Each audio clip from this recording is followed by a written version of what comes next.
grandiosa paz de Cristo Jesus. Convido a igreja que abra a palavra de Deus no livro de Apocalipse, no capítulo 3.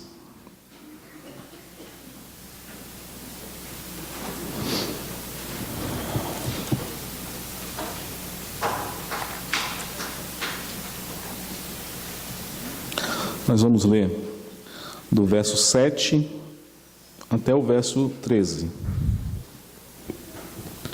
Verso 7 ao 13, carta à igreja em Filadélfia.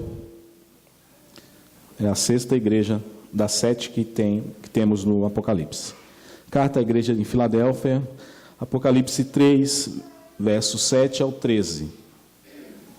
Está escrito na palavra do Senhor: ao anjo da igreja em Filadélfia escreve: estas coisas diz o santo, o verdadeiro, aquele que tem a chave de Davi, que abre e ninguém fechará, e que fecha e ninguém abrirá. Conheço as tuas obras, eis que tenho posto diante de ti uma porta aberta, a qual ninguém pode fechar. Que tens pouca força, entretanto guardaste a minha palavra e não negaste o meu nome. Eis, farei que alguns dos que são da sinagoga de Satanás, desses que a si mesmos se declaram judeus e não são, mas mentem, eis que os farei vir e prostrar-se aos teus pés e conhecer que eu te amei. Porque guardaste a minha palavra com perseverança. Também eu te guardarei da hora da provação que há de vir sobre o mundo inteiro, para experimentar os que habitam sobre a terra. Venho sem demora, conserva o que tens, para que ninguém tome a tua coroa. Ao vencedor, falo-ei coluna no santuário do meu Deus, e daí jamais sairá. Gravarei também sobre ele o nome do meu Deus, o nome da cidade do meu Deus, a nova Jerusalém que desce do céu, vinda da parte do meu Deus, e o meu novo nome. Quem tem ouvidos, ouça o que o Espírito diz às igrejas. Vamos orar mais uma vez, meus irmãos? Pedir que o Senhor fale conosco, pedir que o Senhor esteja nos conduzindo mais uma vez, nesse momento tão importante do culto, que é a exposição da sua palavra. Feche seus olhos mais uma vez, peça que o Senhor fale com você. Vamos pedir para que o Senhor tenha misericórdia de nós. Santo e eterno Deus, mais uma vez, Pai, nós levantamos nossa voz para o Senhor com humildade, pedindo, Senhor Deus, a Tua santa presença em nossas vidas, pedindo que o Senhor aplique a Tua palavra em nossos corações, pedindo que o Senhor use, Deus, esse instrumento que aqui está para a edificação do Teu povo, para crescimento da Tua igreja e para a glória do Senhor. Que o Senhor tenha misericórdia de nós, porque somos falhos, pecadores, temos diversas dificuldades, temos muitos problemas, mas a Tua palavra é pura, verdadeira, santa, justa e boa. A Tua palavra é a verdade. Que o Senhor fale a Tua palavra esta noite ao Teu povo. É o que te pedimos, Senhor Deus, no nome do Teu Filho bendito, Jesus Cristo. Amém. Nós vamos tratar hoje da sexta igreja do Apocalipse, que é a igreja de Filadélfia. E é uma igreja que nós vimos aqui na leitura, uma igreja abençoada. Uma igreja que é uma das poucas que não recebe nenhum tipo de crítica da parte do Senhor. Ela recebe apenas elogios e admoestações para que permaneça fiel. Então, é um modelo de igreja que nós devemos mirar, que nós devemos nos espelhar na igreja de Filadélfia. E o texto fala de fidelidade, tanto da parte da igreja como da parte de Deus. E eu gostaria de fazer uma ilustração que eu li hoje, eu achei muito interessante, que vai fazer uma alusão à fidelidade que existe. Um dos contos, um dos rituais de passagem dos índios cheroquês, quando o menino vai passar da infância para a idade adulta, ele tem que passar por um ritual, chamado ritual de maioridade. E nesse ritual ele é levado pelos anciãos da aldeia para o meio da mata e ele é vendado, né? Tem seus olhos vendados, e ele é deixado no meio da mata sozinho, com a venda. Ele não pode tirar a venda em hipótese alguma. E ele tem que passar a noite inteira ali, e só no outro dia que os índios vão, a tribo vai vê-lo e vai recebê-lo, né, como um homem de fato. E é um ritual que é feito por eles, que é bem interessante. E nesse ritual ele não pode contar para nenhum outro garoto o que aconteceu, ele tem que manter segredo absoluto, e tem que passar toda aquela noite vendado na selva. E na selva, vocês sabem, tem vários perigos, né? Animais selvagens, insetos, cobras, todos os tipos de perigos que se possa imaginar. E ele tem que ficar com os olhos vendados na noite inteira, com medo, lógico, né? Quem não teria, de ser atacado, de ser molestado por qualquer animal, ou até mesmo tribos rivais, né? Tribos rivais podem pegá-lo ali no meio da mata, desprotegido. E ele só pode tirar as vendas quando o sol aparecer. Quando o nascer do sol, ele pode tirar as vendas. Só que tem um segredo nesse rito de passagem que é interessante. Depois dele passar toda a noite com medo de ser atacado, de ser molestado, de manhã, quando ele tira as vendas, ele tem a grata surpresa de ver que seu pai passou a noite inteira com ele ali, o protegendo. Então ele não passa a noite sozinho, né, como ele está imaginando. Mas é importante que ele pense que está sozinho, para que o ritual seja feito com sucesso. Mas quando ele tira as vendas, ele percebe que o seu pai o acompanhou naquela jornada, com fidelidade, afugentando qualquer tipo de perigo que possa acometê-lo. Então, essa história eu achei interessante porque ilustra o cuidado de Deus para com o seu povo, ilustra a confiança que a igreja tem que ter em Deus, confiando nas mãos, na proteção do Senhor. E é um reflexo da igreja de Filadélfia.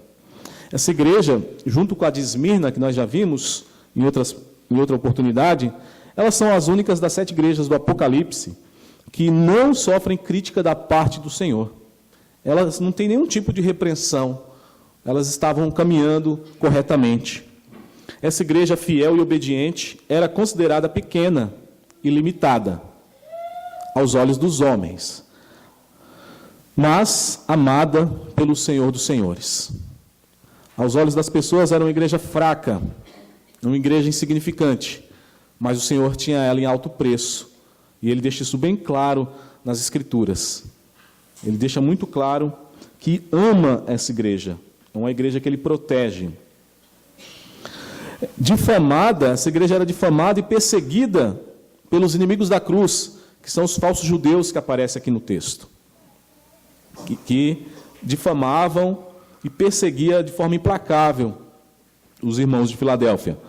Mas ela é protegida com extremo cuidado pelo Senhor da igreja, que é Jesus Cristo. E o amor do Senhor, ele transborda na leitura desse texto, o cuidado que ele tem para com o seu povo. O nome Filadélfia, ele quer dizer amor fraterno. E, de fato, esses irmãos do passado, eles estavam sendo aperfeiçoados em amor. Então, a igreja de Filadélfia é uma igreja que foi aperfeiçoada em amor. E isso nós entendemos porque nós lemos em 1 João 2,5, um dos textos da liturgia, nós lemos que aquele que guarda a palavra do Senhor, ele é aperfeiçoado em amor. Então, essa igreja, ela era fiel em guardar os mandamentos do Senhor, era fiel em guardar a palavra do Senhor, por isso elas estavam sendo aperfeiçoados. Deus estava moldando de forma perfeita essa igreja devido à sua fidelidade. Indo para o texto, no verso 7, como em todas as cartas o Senhor se apresenta, ele se apresenta nas 7 cartas, ele se apresenta de formas diferentes. Na igreja de Filadélfia, ele se apresenta como o santo, o verdadeiro e o que tem as chaves de Davi. Ele usa esses três termos para se apresentar. O termo santo, o santo, é aquele que é imaculado, aquele que é perfeito, que não tem pecado, aquele que é puro, inocente. E assim ele se apresenta à igreja de Filadélfia. Estas coisas diz o santo, o verdadeiro. Em Lucas, capítulo 1, verso 35, quando Maria recebe a notícia do anjo Gabriel que conceberia, que teria um filho, o anjo Gabriel diz, Maria pergunta confusa, como será isso se eu nunca conheci homem algum? E o anjo diz para ela, o anjo Gabriel, descerá sobre ti o Espírito Santo, e a virtude do Altíssimo te cobrirá com a sua sombra. Por isso, também o santo que de ti há de nascer será chamado Filho de Deus. Então Gabriel, um anjo enviado pelo Senhor, já havia dito para Maria, aquele que vai nascer do seu ventre será o santo. E é assim que ele se apresenta à igreja, o santo. Mas ele também diz que é o verdadeiro, O Senhor Jesus, ele é a própria verdade. Ele mesmo disse isso. Ele disse em João 14, verso 6, eu sou o caminho, a verdade e a vida. Ninguém vem ao Pai senão por mim. Então, ele é a própria verdade. É o que ele diz no verso 7, o verdadeiro. Então, o Senhor ele se apresenta assim a essa igreja. No próprio livro do Apocalipse, no capítulo 19, no verso 11, mais para frente, ele é chamado de o fiel e verdadeiro. Fiel e verdadeiro. É um dos nomes do Senhor. Então, no Senhor não pode habitar mentira alguma. Hipótese alguma pode habitar mentira no Senhor. Porque ele é a própria verdade. Ele é o verdadeiro. E o texto diz ainda que ele tem as chaves de Davi. O que significa as chaves de Davi? É uma referência, meus irmãos, à autoridade absoluta do Senhor Jesus. Ele tem as chaves, é aquele que abre a porta, aquele que abre e ninguém fecha, aquele que fecha e ninguém abre. Isso é sinônimo de autoridade. Autoridade suprema, absoluta. No final do Evangelho de Mateus, no capítulo 28, ele diz, quando ele já ressuscitou, que ele se apresenta aos discípulos, ele diz, toda autoridade me foi dada nos céus e na terra. Então, toda autoridade possível, Deus entregou nas mãos do Senhor. E ele tem as chaves da morte, ele tem as chaves de Davi. Ele é a maior autoridade que existe no universo, no mundo criado. Então, o Senhor se apresenta dessa forma, o santo, o verdadeiro, aquele que tem a chave, ou seja, o Todo-Poderoso. Esse é o nosso Deus, meus irmãos. É o Deus que nós servimos. E ele diz que quando ele abre a porta, ninguém fecha, e quando fecha, ninguém abre. Interessante esse termo que ele usa. É uma palavra, meus irmãos, de encorajamento para essa igreja. E nós vamos entender por que essa igreja precisava de encorajamento. Porque era uma igreja que estava passando muitas tribulações, dificuldades. Eles precisavam de uma palavra de encorajamento. E aí o Senhor fala assim, eu sou quem abre a porta e quem fecha. E quando eu fecho, ninguém abre. Uma palavra de encorajamento aos irmãos, aos discípulos, que talvez se sentissem incapazes de cumprir seus deveres de pregar o Evangelho do Senhor. Então o Senhor vem exortar a sua igreja. É isso que nós vemos mais para frente aqui, no verso 8, quando ele diz, conheço as tuas obras, e eis que tenho posto diante de ti uma porta aberta, a qual ninguém pode fechar, que tens pouca força, entretanto, guardaste a minha palavra e não negaste o meu nome. E aqui ele já começa a elogiar essa igreja, já começa a destacá-la entre todas as outras. Então, é uma exortação aqui, quando ele diz que a porta está aberta, meus irmãos. A porta aberta é uma referência à oportunidade de se pregar o Evangelho. O Senhor abriria a porta para que a igreja de Filadélfia fosse uma fiel propagadora do Evangelho do Senhor. Eis que ponho diante de vós uma porta aberta. Eles deveriam aproveitar aquela oportunidade e falar com ousadia, com intrepidez, com fidelidade à palavra do nosso Deus. A porta aberta, né, e a atuação. O Senhor abriria essa porta para a atuação e testemunho dessa igreja. Eles teriam maravilhosas oportunidades, pois é Deus que abre as portas da fé quando oferece o Evangelho. Se Deus não abrir as portas, vai continuar fechada. Agora, quando o Senhor abre a porta, aí cabe à igreja assumir a sua responsabilidade de igreja, que é falar do Evangelho do Senhor. Eu queria que os irmãos abrissem Atos, capítulo 14, verso 27, e confira o que o texto diz em Atos 14, versículo 27.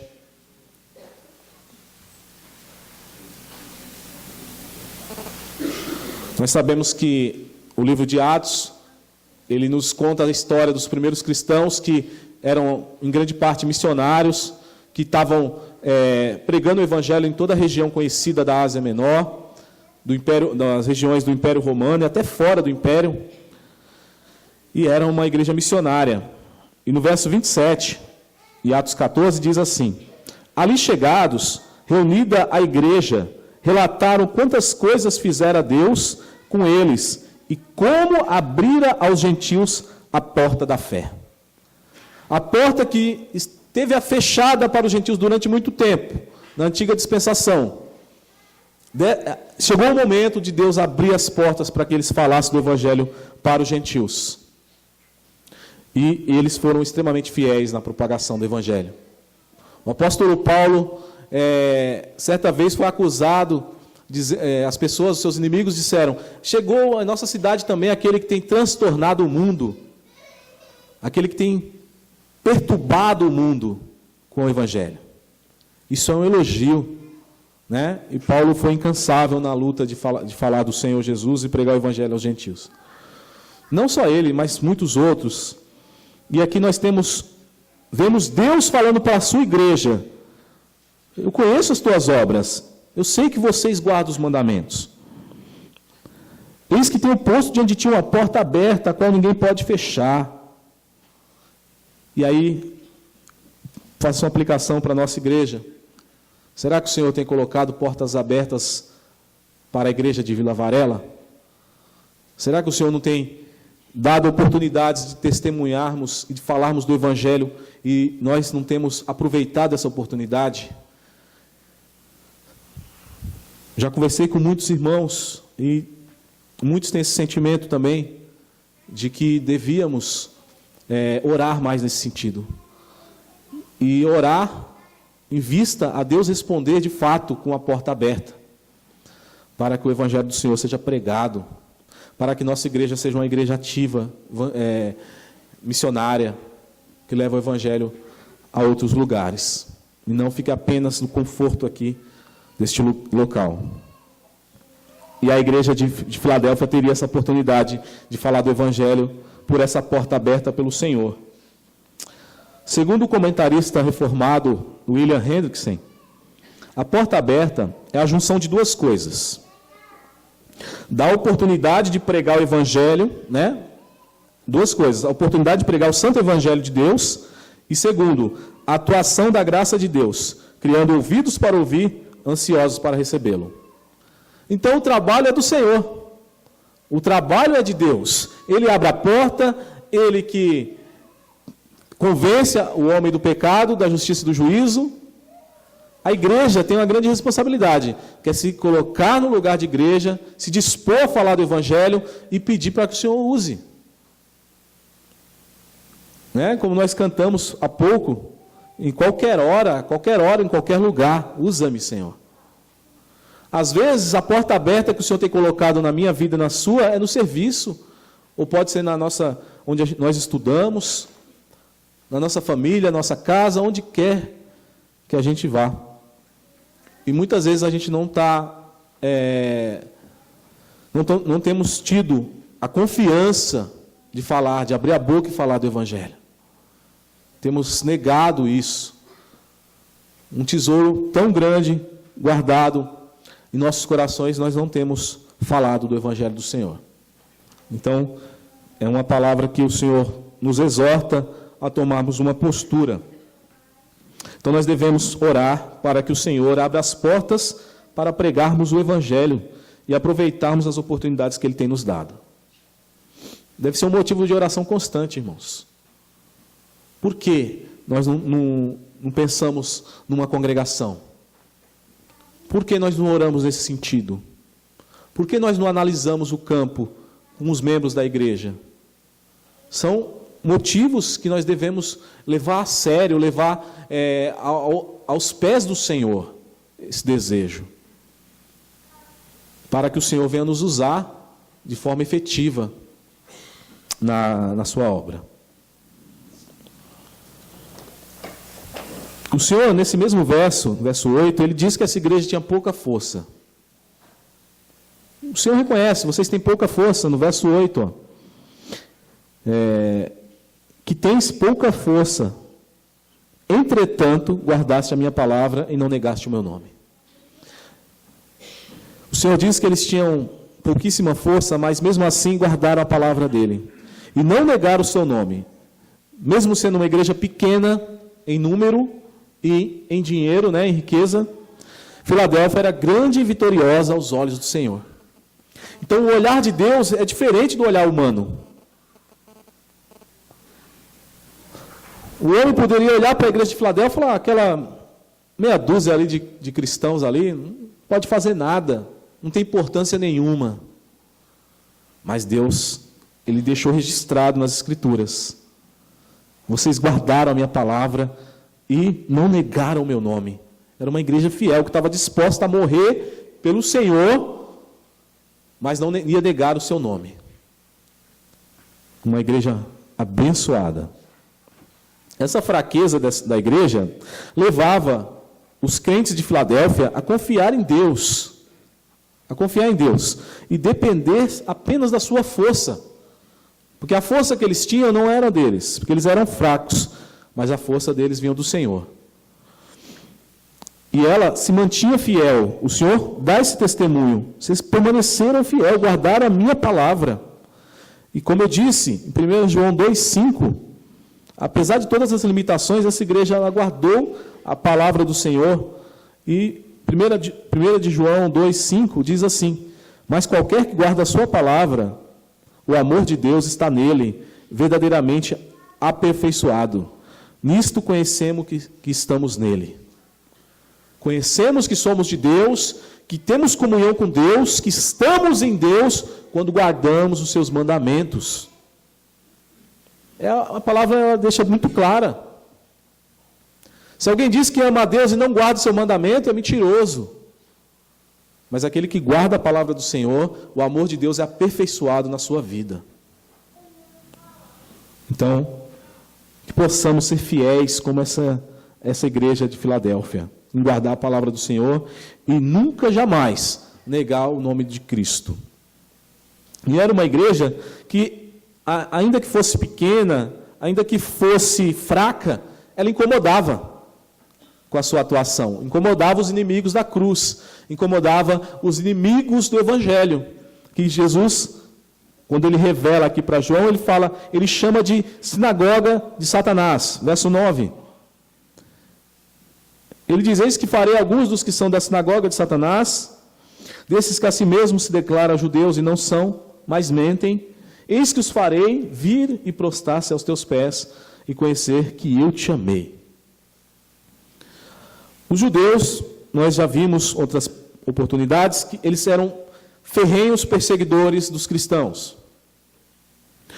Os cristãos tinham saído do judaísmo, o cristianismo saiu do judaísmo. Era considerado uma seita do judaísmo. Assim como tinha outras seitas dentro do próprio judaísmo, como os zelotes, os fariseus, saduceus, essênios, e todos esses grupos e partidos eram derivações do judaísmo. O cristianismo foi considerado durante um tempo apenas mais uma dessas derivações do judaísmo. Mas, em pouco tempo, graças à ação missionária, os cristãos começaram a crescer muito. Começaram a crescer mais que o judaísmo, porque era uma religião missionária, né? Uma religião missionária. Então, isso causava muita inveja por parte dos judeus, causava ódio por parte deles, que detestavam ver os cristãos crescendo mais do que eles. Então, eles faziam de tudo para perseguir os cristãos e fazer da vida deles um inferno. Nós sabemos que os judeus, eles tinham uma liberdade religiosa diante do Império Romano, que era o império dominante da época. Nós vemos isso no Evangelho, né? Os judeus tinham templo, eles tinham as sinagogas, eles tinham a liberdade para cultuar o seu Deus. E os romanos não impediam de fazer isso. Era um acordo político, né? Um acordo religioso que eles tinham. Então, o judaísmo foi uma das poucas religiões que conseguiu manter a sua identidade, mesmo diante de um governo opressor dominante nas suas terras. Então, isso eles conquistaram. Mas os cristãos não tinham conquistado isso. E os judeus utilizavam dessas artimanhas para perseguir os cristãos.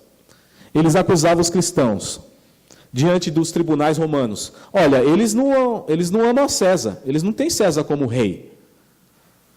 Porque o rei deles é Cristo, é um outro rei. Então eles não são cidadãos romanos, eles não amam o imperador. Então eles destilavam esse veneno, instigando o Império Romano a perseguir os cristãos brutalmente. E além dessa acusação política, tinha a ideia também que eles acusavam os cristãos de serem canibais. Parece uma loucura, né? Mas eles foram acusados de serem canibais, porque eles ouviam dizer que num ritual lá que eles faziam, numa ceia, eles comiam o corpo de alguém e bebiam do sangue de alguém, desse tal de Cristo. Então eles são canibais, aquela turma, são povo da pior espécie. Devem ser presos, perseguidos. Os cristãos também foram acusados de serem ateus.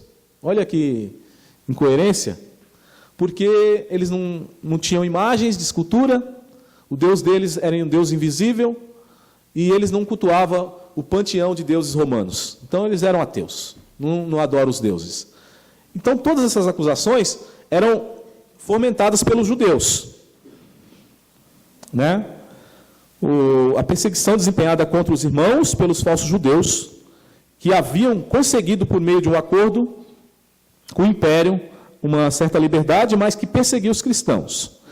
Nos primeiros anos do cristianismo, logo tudo isso aconteceu. Então, eles passaram por diversas perseguições.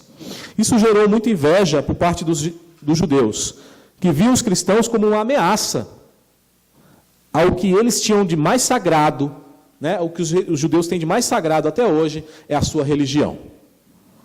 Então, o cristianismo era uma ameaça. Nós temos o exemplo claro, irmãos, do apóstolo Paulo, quando ele ainda se chamava Saulo de Tarso, que ele detestava os cristãos, ele queria ver os cristãos mortos. E ele era tão zeloso nesse intento, que ele pediu cartas ao sumo sacerdote para perseguir os cristãos em todas as regiões do império. E ele conseguiu essa carta, né, dando o aval do sumo sacerdote, e ele foi, né, na famosa estrada de Damasco, perseguir os cristãos, e onde ele achava um cristão, ele colocava na cadeia. E aí ele teve aquele maravilhoso encontro com Jesus Cristo, né, na estrada de Damasco, e aí de perseguidor ele passou a ser perseguido. Todos conhecem a história. Então, é um exemplo claro do ódio que os judeus nutriam pelos cristãos. Então, nesse zelo demoníaco, né, porque Jesus fala que é a sinagoga de Satanás, nesse zelo satânico, achando que estava defendendo a religião, eles estavam lutando contra o próprio Deus. Eles estavam lutando contra o próprio Deus. Eles estavam fazendo o serviço de Satanás, perseguindo os cristãos. E o Senhor fala assim para eles: eis que farei vir e prostrar-se aos teus pés, e conhecerão que te amo. o Senhor defenderia a sua igreja. É uma promessa que ele faz aqui. Ele defenderia os crentes de seus inimigos. Isso é uma honra, irmãos. Esta honra serviria do quê? De prova do seu amor, do amor de Jesus para com seus seguidores. Os falsos judeus que odiavam, né, os cristãos, eles tinham terrível ódio pelos cristãos, mas Deus os amava. É o que o versículo deixa muito claro, quando o Senhor diz, no verso 9, no finalzinho, eu os farei vir prostrar-se aos teus pés e conhecer que eu te amei. O Senhor declara o amor dele a essa igreja. Ele declara o seu amor profundo pela igreja de Filadélfia. Eu vos amo. Maravilhosa coisa é ouvir isso da parte do Senhor. Ouvir que Ele nos ama, que Ele nos protege, que Ele vai tomar as nossas dores, vai nos defender dos inimigos. Isso não tem preço, meus irmãos.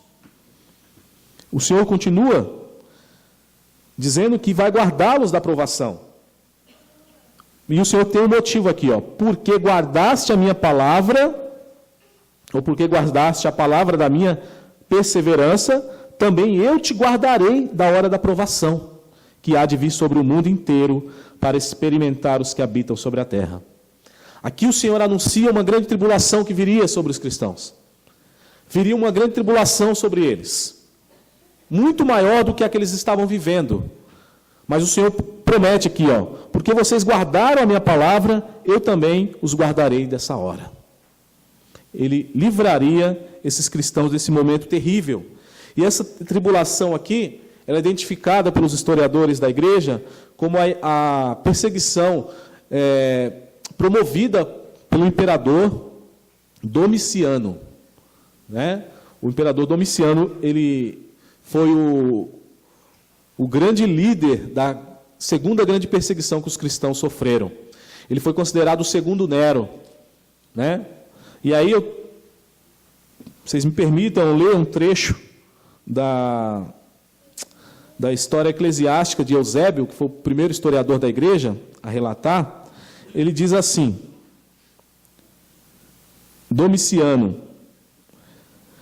tendo exercido sua crueldade contra muitos e injustamente matando não poucos homens honráveis, com o exílio e a confiscação de suas propriedades, por fim, estabeleceu a si mesmo como sucessor de Nero, e em termos de ódio e hostilidade contra Deus.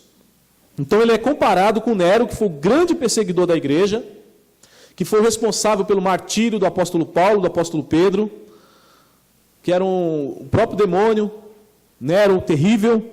Domiciano é comparado com Nero. Em quais termos? Em termos de ódio e hostilidade contra Deus. Ele também seguia Nero ao endeusar a si mesmo. Ele comandou que sua própria estátua fosse adorada como um deus. Reviveu a lei da traição e pôs em temeroso vigor suas terríveis provisões. Sob tais circunstâncias, cercado de espiões e informantes.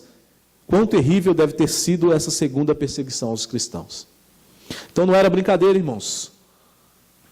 Era coisa terrível viver nesse período e se declarar cristão. Você não teria nenhuma vantagem humanamente falando. Nenhuma. Só teria dor de cabeça. Você poderia morrer, ser perseguido, ser exilado, ter seus bens confiscados, sofrer abandono da sua família, ou a separação da sua família. Então, para os irmãos declararem a fé em Cristo nesse período, tinha que ser muito crente. Tinha que amar ao Senhor acima de todas as coisas. Não devia ser uma pessoa desprovida de amor próprio, desprovida de amor a si mesmo, de egoísmo, de bens materiais. Foi um período complicado para a igreja, mas um período que também o Senhor dá testemunho de pessoas extremamente fiéis, extremamente obedientes ao Senhor.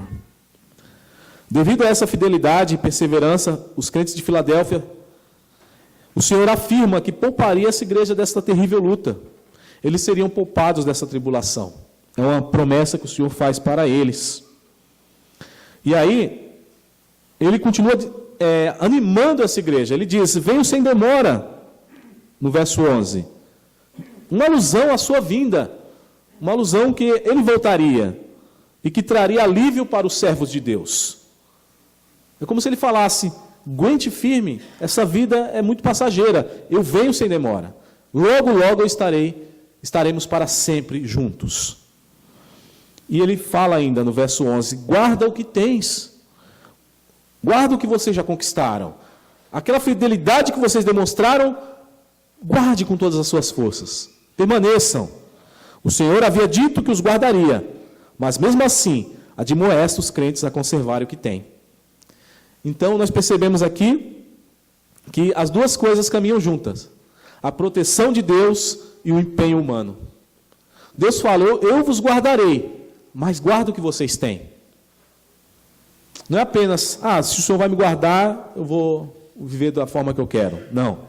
Guarda o que vocês têm, o que vocês conquistaram com esforço, com oração, com dedicação, com leitura bíblica.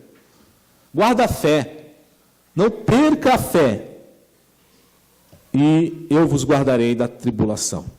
Então, a proteção divina e o empenho humano andam lado a lado. Um não desassocia do outro. Caminhando, meus irmãos, por fim, nós temos a bendita promessa do Senhor, que Ele faz em todas as cartas. Né? Ele faz uma promessa específica para cada uma das 7 igrejas. E Ele sempre frisa: ao vencedor eu darei isso. Ao vencedor darei aquilo. Então, ele sempre usa esse termo. O termo vencedor é uma referência aos eleitos de Deus, aqueles que perseverarão até o fim, que vão se manter fiéis ao Senhor, que o Senhor vai guardar até o último dia. Esses são os vencedores. E no verso 12 e 13, ele diz assim: ao vencedor faloei coluna no santuário do meu Deus, e daí jamais sairá. Gravarei também sobre ele o nome do meu Deus, o nome da cidade do meu Deus. A nova Jerusalém que desce do céu, vinda da parte do meu Deus, e o meu novo nome. O Senhor promete que aqueles que vencerem, esses cristãos fiéis, seriam colunas no templo do seu Deus. E aí, quando eu estava lendo isso aqui, eu fiquei me perguntando: mas o que o Senhor quer dizer com isso? O que é ser uma coluna do templo de Deus? E é interessante o que nós descobrimos quando nós começamos a nos aprofundar na palavra do Senhor.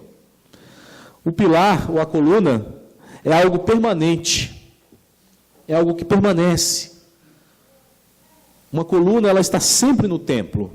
Ela faz parte do templo.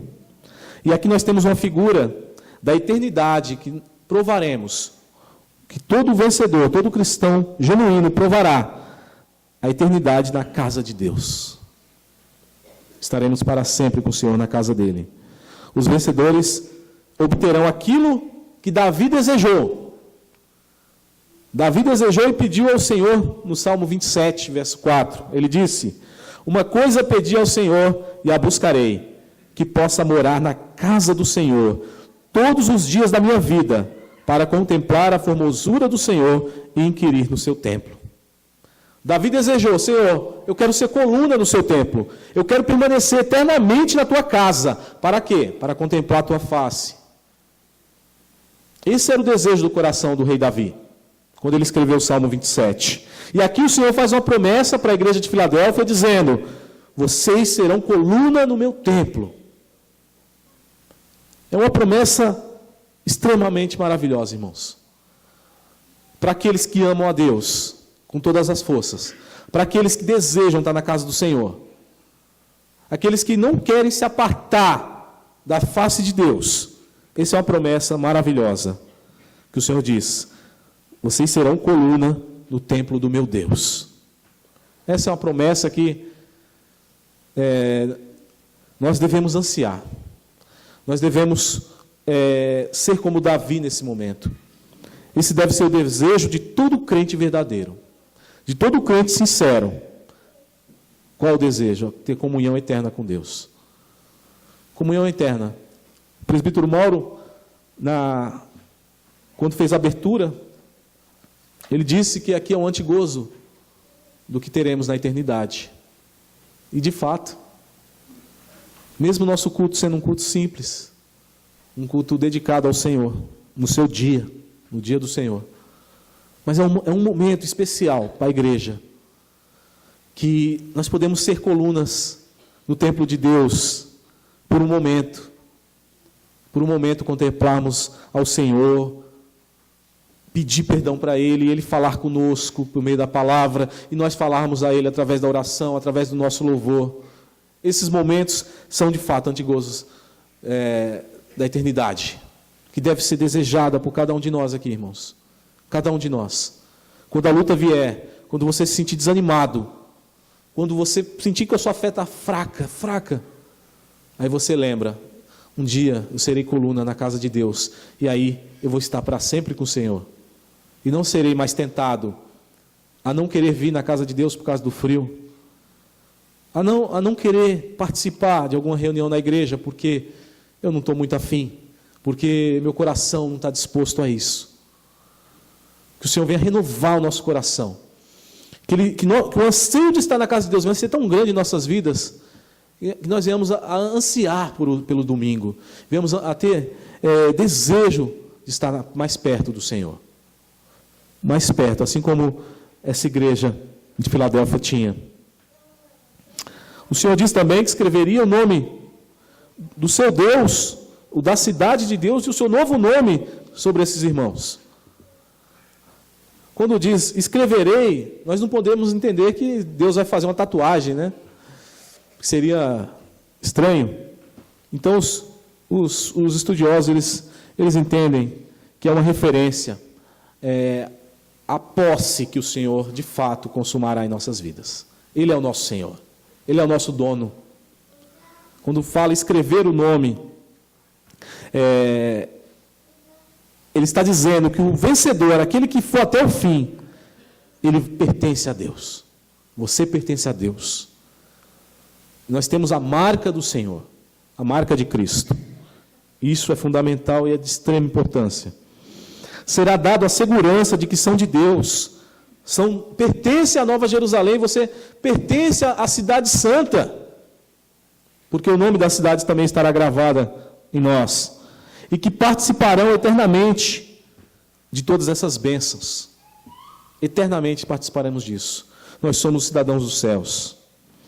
E o Senhor, como em todas as cartas, Ele termina fazendo aqui uma afirmação, que na verdade é um alerta. Quem tem ouvidos, ouça o que o Espírito diz às igrejas.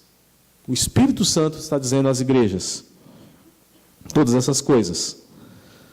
Como se o Senhor sempre falasse, né, aos nossos corações, exortando a sermos fiéis, a ouvirmos a palavra de Deus. Nós devemos ouvir a palavra de Deus, devemos acatar a palavra de Deus e devemos praticar a palavra do Senhor. Que Deus nos abençoe, como abençoou a igreja de Filadélfia. Amém.